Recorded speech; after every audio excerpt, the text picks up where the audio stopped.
नुसार 6 लोकांची मृत्यू झालेली आहे आणि अंदाजन 10 ते 12 लोक इंजर्ड आहे. एक्झॅक्ट संख्या थोडा वेळ लागेल त्यामध्ये पोहोचण्यामध्ये. आता आमची आतापर्यंत कन्फर्म्ड फिगर आमच्याकडे 6ची आहे. इंजर्ड वेगवेगळे हॉस्पिटल्सला आहे.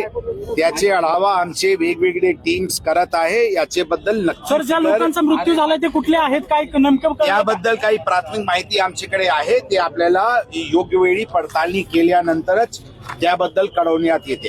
वेगवेगळे प्रकारचे फॉरेन्सिक टीम्स लावण्यात आलेली आहे. जे इंजर्ड जे काही ऍक्सिडेंट झालेले व्हेकल्स आहेत त्याची फॉरेन्सिक तपासणी, तसेच ससून हॉस्पिटलला फॉरेन्सिक टीम, DNA ची टीम्स, आमचे इन्क्वेस्टची टीम्स आणि पोस्टमॉर्टमची टीम्स मोठ्या संख्येने लावण्यात आलेली आहे, जेणेकरून सर्व दृष्टिकोनातून बॉडीजची DNA पडताळणी करावा लागेल आणि कंट्रोल सॅम्पलनी आयडेंटिफाय करून ते हँडओव्हर करण्याची प्रक्रिया पण लवकरात लवकर होईल. या दृष्टिकोनातून आमचे टीम्स ससून हॉस्पिटल जखमींवर कुठे उपचार चालू आहे सर? कोणकोणत्या हॉस्पिटलमध्ये चालू आहे? किती वेगवेगळे या परिसराचे वेगवेगळे हॉस्पिटल्सला जखमीला पाठवण्यात आली होती. याबद्दलची विस्तृत तपशील आपल्याला नंतर. सर, या ट्रकला नक्की काय झालं होतं? कशामुळे अपघात झाला सर? अपघाताचं कारण प्राथमिक तपास मध्ये असं दिसते की हे ट्रकचे काही कंट्रोल त्यांनी ड्रायव्हरनी लूज केला होता आणि धडक मारत मारत पुढे जात असताना